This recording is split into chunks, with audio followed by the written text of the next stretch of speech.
মদ, তামাক, বিড়ি। I always like it. কারণ এসব না খেলে বিচ্ছি কেটে নেবে বলেছে আমার বাবা। আমি একা কেন এসব খেয়ে আমার কিডনি ফুসফুস নষ্ট করব? একটা ট্রেনারকে ফোন দে তো, যারা আমাকে নেশা করার ট্রেনিং দিবে। ফোন দে। ওকে বস। হ্যালো বন্ধু, দেখবি একদিন এই এলাকার সবচেয়ে বড় নেশাখোর হয়েই ছাড়বো আমি। পারবি পারবি, অবশ্যই পারবি, কিন্তু নেশা করার সাথে সাথে নিজের দাঁতের যত্নটাও ভালো করে নিতে হবে। বিড়ি খেয়ে খেয়ে তো তোদের রাশিয়ান দাঁতগুলো আমার মতো কালটু করে ফেলেছিস। তোর বাপ দাদা 14 পুরুষও কি এই কোলগেট ইউজ করেছিল? না।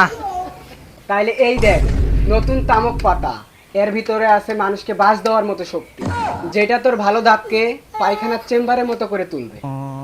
এই নে নতুন কোলগেট। এই কোলগেট মানুষকে বাস দেওয়ার জন্য নাম্বার 1 ব্র্যান্ড। এই তোদের মধ্যে কে কে বিড়ি খেতে ভালোবাসে? শালা সবগুলাই হারামি, সবগুলাই বিড়িখোর। You lady, stand up. ইস, ইংলিশ মারাও। এই লেডি, তোমার কি মনে হয় তুমি কি একটা ভালো বিড়িখোর হতে পারবে? Yes sir. তুমি বিড়ি খেয়ে এমন কি ছিঁড়ে বোঝা বেঁধেছো? আর আই লাভ বিড়ি। আমি একটা বিড়ির বান্ডিল একবারে মুখে দিয়ে টান দিয়ে খাইতে পারি। একটা ভালো বিড়িখোর খালি বিড়ি খেলেই হয় না, বিড়ি খাওয়ার একটা টপ সিক্রেট রাখতে হয়। আমি 25 বছর ধরে বিড়ি খাই, কিন্তু এলাকার কেউ বলতে পারবে না যে আমি বিড়ি খাই। এখন তোদের ভালো একটা নেশাখোর হইতে গেলে খালি বিড়ি খেলেই চলবে না, মদ, তামাক, বাসি এগুলো সব খাইতে হবে। আর ভালো করে নেশা করতে হলে আগে নিজেকে ফিল করতে হবে, আর নিজেকে ফিল করতে হলে ফিলওয়ালা গান শুনতে হবে। আর এই ফিলওয়ালা গান শুধু একজনই গাইতে পারে, রকস্টার। তাকে কোথায় পাবো? তোরা কোনো চিন্তাই করিস না, তোরা খালি টেনশন কর। আমি রকস্টার আগুনকে নিয়ে আসার ব্যবস্থা করতেছি। তোরা আগামীকাল কনসার্টে উপস্থিত থাকবি। দাঁড়া, ফোন দেই। হ্যালো, এই রকস্টার, তুই আগুন না বেগুন যাই হোক কোনো সমস্যা নাই, তুই আগামীকাল মিতা হলের পিছনে একটা কনসার্ট আছে, তোর আশাই লাগবে। আর সমস্যা নাই, বাজেট নিয়ে সমস্যা করিস না, 5 টাকা দিয়ে দেবনি, তুই ওইটা নিয়ে ভালো চলতে পারবি, আসিস। ওকে।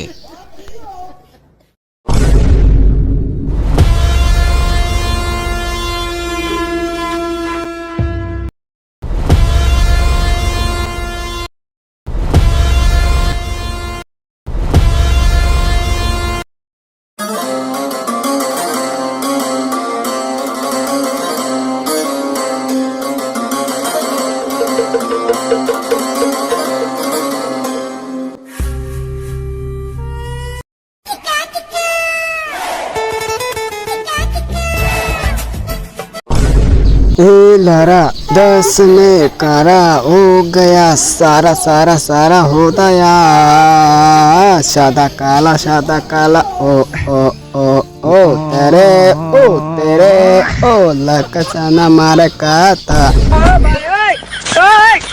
কি রে হইলে কি ফালতু গন্ধা মনে আসিল নে। ওই সমনা ভুলছো কিনা তুমি আমারে? আমি এখন গান গেয়ে বেড়াই তোমার টয়লেটের পেছনে। তুমি তামাকে ধরো তামাকে করো, সুমনাকে কইরো না, কারণ সুমনাকে করিলে ওর জামাই বেশি কেটে নিবে। সুমনাকে করিলে ওর জামাই বেশি কেটে নিবে। ভালো যদি বাসি তা সুমনা তুমি আমারে করতে দিতা যে আমারে, মানে প্রেম।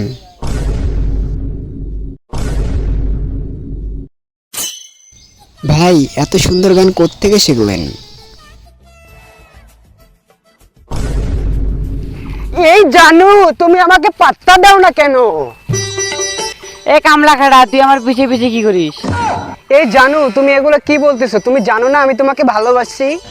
এ কামলা খাটা, তুই এগুলো কি বলিস? তুই তো ভ্যান চালাস, আর আমার অনেক দিনের স্বপ্ন আমি একজন সিঙ্গারকে বিয়ে করব।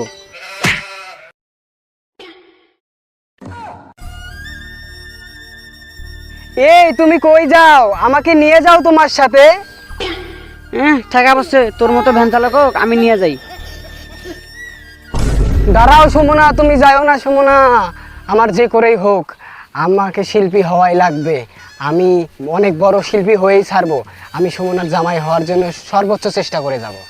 সুমনা তাকে ছেড়ে যাওয়ার পরে সে আস্তে আস্তে গান লেখা শুরু করে। সে ধীরে ধীরে বিশ্বের 1 নম্বর তারসেরা সিঙ্গার হয়ে ওঠে। এক নামে মানুষ তাকে চিনতে থাকে, রকস্টার, রকস্টার, রকস্টার। কি হলো ভাই? আরে কিছু না, আমরা জানি কইছিলাম, এই গান শুরু করলাম। চলে গেছিস তাতে কি, নতুন একটা মাল পটাইছি, তুই না এখন এই হৃদয়ের আয়নায়। লোকে আমারে বুঝায় প্রেম এমনে করতে হয়, আমি জানি না। লোকে আমারে বুঝায় প্রেম এমনে করতে হয়, আমি জানি না। আজকের গান এখানেই শেষ, ঠিক আছে, বাই বাই।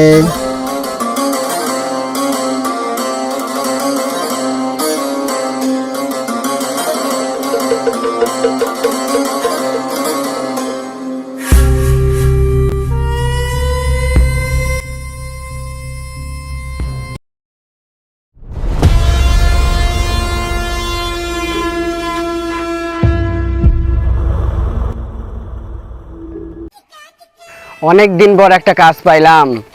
কাজের বিনিময়ে 5টা টাকা পাইছি। বাড়িতে জমানো আছে 60 টাকা। ওই 60 টাকার 5 টাকা মিলে একটা লাকি খাইতে পারবো, সমস্যা নাই। কিরে রকস্টার না? রকস্টার ভাই। ইয়েস ভাই, একটা মেয়ে আমার জীবনকে তছনছ করে ফেলতেছে। আমি জীবন অনেক বড় কিছু একটা করতে চাই। আমরা ভালো কিছু করতে গেলে আমাদের বাড়ির আশেপাশের মানুষেরা আমাদেরকে নিয়ে সমালোচনা করে। এদিকে আসো, তোমার একটা কথা বলি। এখন যদি আমি উচিত কথা কই, আমার পিঠের উপর দিয়ে যাবে মই। জীবনে বড় কিছু করতে হলে আশেপাশে কে কি বললো, কে কি ভাবলো, এগুলা ভাবা যাবে না, ঠিক আছে?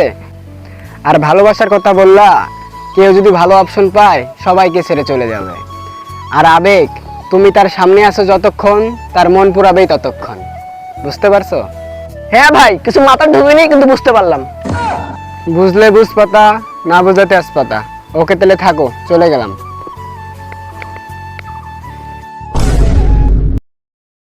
ডায়লগ মিলাইতে মিলাইতে এই যে আমাদের অ্যাক্টর আর ডাইরেক্টর এত পরিমাণ ফাস্ট যে একবার ডায়লগ করলে একবারে হয়ে যায় আর কি। তো শুটটা আবার নিচ্ছি দয়া করে।